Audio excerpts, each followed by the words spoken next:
Financial restructuring combined with planning for the 2015 budget. That's what's going on in Fishkill, and we'll find out all about it next on Meet the Leaders.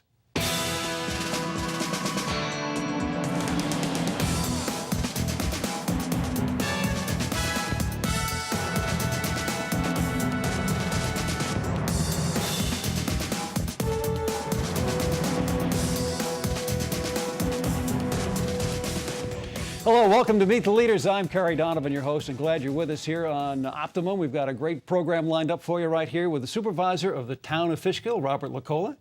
Robert LaColla took over the town supervisor post at a time when the town had suffered some surprising and scary financial turns of events, in that you were elected supervisor and found yourself $6-7 million short or more, right? Yeah, pretty much. But I ran on that. You know, we knew there were problems. They just hadn't been completely uncovered yet.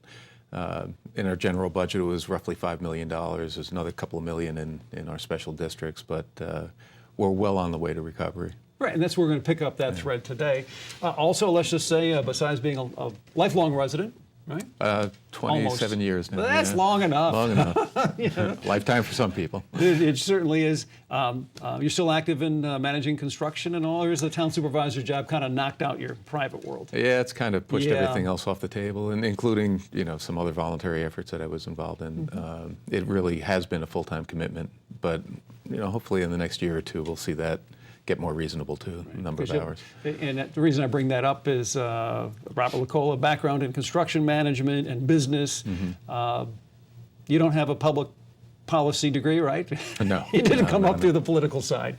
So welcome to Town Hall. Let's pick right up right now, because this is the time of year when, for you and the members of the Town Council and the planning staff at Town Hall, it's a busy time of year to get that budget for next year put together and deal with the tax cap and deal with all those other things. How far along is the process? Well, we were just about complete. We went through the town departments, spoke to all the department heads and got their asks. We drove that into the budget to get an assessment. We aggregated everything. And it looks like we're going to be able to entertain most of the asks that we got from the departments in spite of the 2% cap. So we're doing well. We've brought the cost down quite a bit. And this is also, let's just muddying the waters, if you will. You've got a tax cap. Don't raise property taxes more than 2%, or actually it's 1 point something this year. 1.56, I think it is. Yeah, it's down there. But you've also got a situation where property values have not been increasing. You know, we're kind of flat when it comes to. So how are tax receipts going for the town then? We've been fine. You know, in our first budget, we had to increase a little over 50%. But even with that increase, we're still, I think, of all the towns that have a 24-hour police department, we have the lowest rate. So it's not that we just ballooned the budget. We kept the spending tight, and we're still in pretty good shape. We've seen a real decrease in our cost of debt too. Not only in debt service, but the amount of overall debt. So we've been able to save there. Department heads have been doing a great job of really turning the screws on their budgets, keeping everything tight. So it almost seems to be accelerating on the cost containment side, and it's helped us quite a bit. We're going to pick that thread up a little later in our discussion as we talk about data and computers and metrics and downrange planning. So stick around for that, but we'll just stay on 2015 for a bit longer here. One of the challenges, of course, is to send to the cap, but also deal with all the increases in just running a town. One of the grave concerns people have had is that if we don't see new buildings, new growth, new houses, new subdivisions, there's the same folks have to cover that higher bill every year. And as we had that conversation 2 years ago when you came in, one of the things that always surprised the daylights out of me was there's two ways to look at your tax bill. You can say it's going up 88%, which could be it went from $1 to $1.88, or it could just be the rate. You know, I mean, we always got into these percentages discussions when your town rate per thousand right now is what? Well, we haven't set it for 50. Yeah, we're roughly, this year. I think, 252, I think it was. Right, $2.50 per thousand assessed. Okay, so if I doubled that, 100% increase, it would go to 5. Yeah. And I know in the past it's kind of rankled you that we always, the local media tended to stay in percentages when it's dollars. It should be absolute cost. And part of the vision in terms of putting a program together, and you see this in Beacon, they've got a robust local economy. That solves a lot of problems. So I think if we look at how we're building, it doesn't have to be the home run, and that doesn't have to be the next big new thing. It's just that we're making sure that everything's integrated well and managed well. And I think that's what people are really looking for. That we have the police services, the roads are being maintained, and that there's places to work. Now, the places to work, I think we have to work with the state on to lower the overall tax amount for businesses. But I think there's opportunity here in New York. So you're still bullish on the state. I know a lot of folks, it's a campaign time of year at the state level. Mm-hmm. There's plenty of discussion that the state isn't business friendly, that we're ranked 50th in this category and that category, and pick up some other categories. But at the same time, we do have an educated workforce. Mm-hmm. New Yorkers are smart. Right? We are. By Come necessity, on. yeah. We're also, we can be smart people. We'll let that go. But, we have an educated workforce, and it's a pretty place to live, that's for sure. And you have New York City down the street, so why wouldn't you want to be here? Yeah, it's a beautiful part of the country. I've lived in several places in this country, and whenever I come back here, it's amazing how beautiful the area is with the mountains and the greenery and the river and some of the historic assets that we have. It's a great place to live.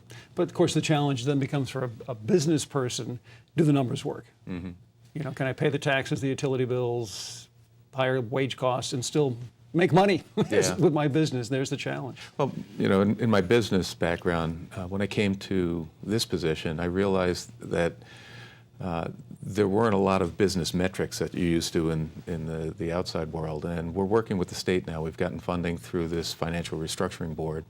And we're working with the Comptroller's Office, Governor's Budget Office, and the Department of State to develop metrics on what things actually cost. And we think that's a better place to look than just an overall encumbrance of 2%, say, that you can't exceed. So we're hoping that we see some good stuff come out of that. We've just gotten it underway. Well, let's just jump into that, because the town board voted to reach out to the state's financial restructuring board when we figured out the town was millions in the hole and money had been taken out of water and sewer districts and moved over here and spent over there, and there were all kinds of issues. And that's an agency that comes in and does a deep look. Mm-hmm. They also have some cash to incentivize looking at things in a new way, like this, as you're discussing. Was that the genesis for looking at data? Yeah, it was an initiative we had, because by the time we got involved with the Financial Restructuring Board, we had our first budget in place, and we pretty much calendared the retirement of our deficit. We installed a lot of management protocol in terms of how we were responding to constituents, how we were dealing with budget issues. So we had the fire almost out when it came to our own town. And in talking to the Financial Restructuring Board, we said that. We said, hey, look, we've kind of solved our problem. Can we still make something good happen out of this? And we got a commitment that we would. Bob Magna up there, especially, the chief of the budget, said, yes, we'll work together. So they did give us some funding, but better than that, they're giving us help with their staffing. And I think some really good things can come out of this. We've already started conversations, and I like the way it started.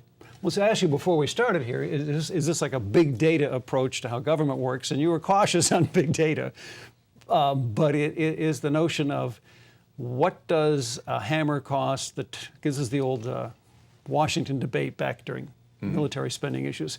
What does a hammer cost the town of Amherst near Buffalo, and what does it cost the town of Fishkill, and what does it cost the town of Amherst up by Buffalo to run out and pump out a catch basin, right, or go out and collect leaves, or whatever the town services is? What does it really cost? Right, and these are, when you stop and think about it, industry knows to the 10th of a cent what something costs. Yeah. But government, not so much. Yeah, I couldn't find any metrics. There's a lot of data out there, but it hasn't truly been vetted. I'll give you, for instance, we've recently looked at highway costs in the town, and we found a range, when reduced to a unit, and we'll call it a center line mile, so that's 2 lanes of road, mile long.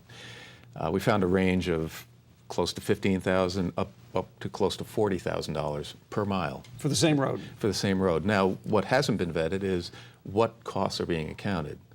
So that's the real process that we're looking at, is making sure that the architecture is the same, so it's an apples-to-apples comparison. Right.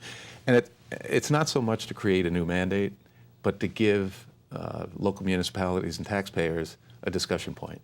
Gee, why does it cost this town $1 to deliver 100 gallons of potable water where it costs $3 over here in another town? So it's getting into those deliverables that the local municipalities are responsible for: sewage, water, roads, policing, and getting a common sense unit cost assignment to it, so that we can talk about best practices.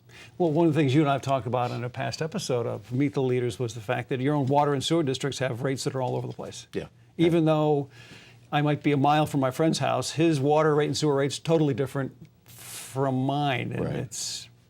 I'm sure they don't like that, but that's how it is, right? And we're working on that too, Yeah. through a county grant and a state grant. We have two different studies going right now. One is a tri-municipal sewer arrangement. It's with the city of Beacon and the village of Fishkill. And then another one is an internal consolidation of water and sewer districts, and that was funded by the state. So we're working on it. The studies should be concluded by the end of this year, and we're hopeful that something really good is going to come out of that. It's helped a lot already in terms of assessing our inventory of assets and mapping, and just pulling all the information forward so that we can organize it. We're off to a really, really solid start. All right, we're talking about taking town government and giving it a business makeover with Supervisor Robert LaColla from Fishkill. We'll continue right here, so don't go away.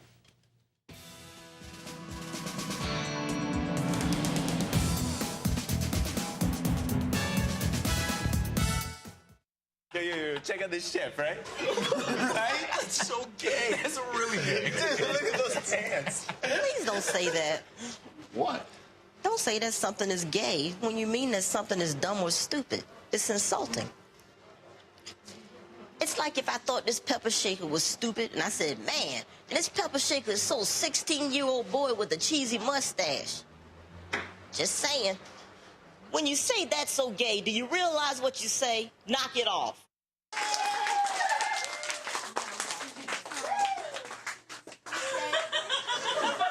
My daughter.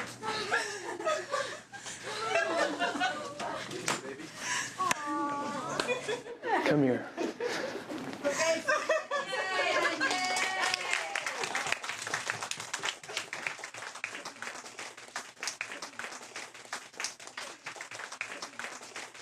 I love you, Dad.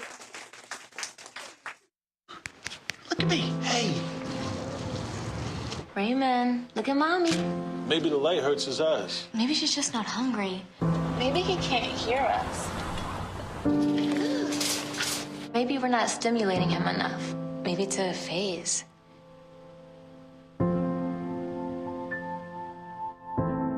Avoiding eye contact is one early sign of autism. Learn the others today. The sooner it's diagnosed, the better. Enroll, we say, we want you to be okay. Enroll, we say, take care of people for goodness sake. There's a plan for every budget, so don't accept defeat. Now you can get covered and still buy me treats. You take care of your pets. Now it's their turn to take care of you. Visit getcoveredamerica.org to learn about your health insurance options.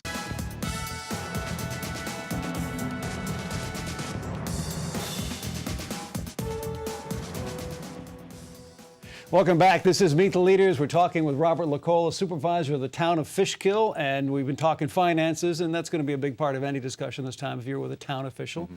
I also want to spend a couple of minutes. One of the things that's been on your to-do list for quite a while, and it brings together so many different agencies and organizations, is the notion that we could put a hiking / biking / walking trail that links from all the way down by Cold Spring and Little Stony Point, right up through the town of Fishkill, all the way up to Beacon, and that's pretty exciting. Yeah, and it's moving along. We should be getting a final of our feasibility study from the engineers. We also have a consolidated funding application in on a small segment of it. This would be from the Breakneck Ridge up to the Whistle Stop, if you're familiar with that, on Metro North. So we've been in meetings with Metro North, not only for that, but there's one area that's problem at the mouth of the Fishkill River, and we're trying to figure out how to get across there. So Metro North was willing to sit down with us, and I thought it was a very productive meeting. We'll keep our eye on that. And it's caused others to get involved too. We have a local committee that's come forward and wants to start clearing a path through land that the town has at the northern end of the town. It's set aside for the connecting trail. And a local developer, in redeveloping his site, is bringing his section of the trail up to grade. So we could see quite a bit happen in the next year or so. And part of that is just volunteerism and public-private partnership?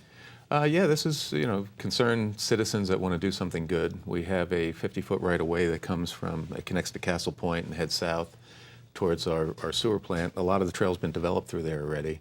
But this would get us about 60% of the trail through the town cleared or built, which I think is pretty exciting. That is very exciting. Yeah. And of course, a little aside here, because I'm not Norwegian, but I don't know if it was Scenic Hudson or someone somewhere back when this all started churning decided we'd call it the Fjord Trail. Right. Because and if you're not from Norway, the mountains come right down to the water. Yes. It looks like a fjord, an inlet of the sea, which the Hudson River is. Yes. In Norway or Sweden or someplace. Yeah. And every time I say Fjord Trail, most people say, what are you talking about? And I realize we do not have a lot of Norwegian or Swedish American folks here. We just don't. This is not Minnesota. You know? Well, the fjord, the definition is that it's cut by, it's a glacial cut, which is what you have. Which it is. And it's gorgeous. You can see Storm King across the way, and the way the mountain drops into the river, and it's deep there too. So it's a cut that went way down. Well, it's a spectacular spot, and as many folks have said in the past, if this had been discovered out west 100 years ago, it would be a national park. Yeah. It wouldn't be a place where we live and make things and have that such a combined use of the Hudson. The other notion that's kind of interesting with the Fjord Trail is you've got so many components of local governments, Metro North, the Highway Department in Albany, or Poughkeepsie for the region. You've got the Hudson Highlands Trust, which is a big not-for-profit. Right. They're involved. Scenic Hudson, let's throw them in. They're very involved. Open Space Institute. I forgot about that. New York State Parks. Central Hudson even has a hand in it. Plus the municipalities. You've got Phillipstown, Cold Spring, Town of Fishkill, City of Beacon, 2 counties, and everybody's been engaged. It's been great. How come everyone's getting along? What's? I think they recognize it's truly if maybe even more than a regional asset. It could be a national asset. It's one of the most popular hiking destinations in the country as it is. This would just make it easier to get there and add some fun to the trip. You'd be able to come up by train from the city and make your way safely to the trailheads without having to worry about dodging traffic. Which is how it's set up now. Yeah. And if you're not familiar with this, if you ride Metro North on the weekend, you're familiar with it. But if you're a commuter Monday to Friday, you probably don't realize there's a train stop right there. Next to the river, there's nothing there but grass and some trees. Yeah, if you step off the train, there's nothing. Yeah, very small platform. They have to line up the train and they're very get careful. off and right onto the grade. On the weekend, hikers from New York City take the train up, and that's where they get off. Yeah. Because the trail system in Hudson Highlands State Park is just phenomenal. Yeah, but we see this benefiting in so many ways, and ideally they can come off the train, rent a bicycle in either location, and make their way back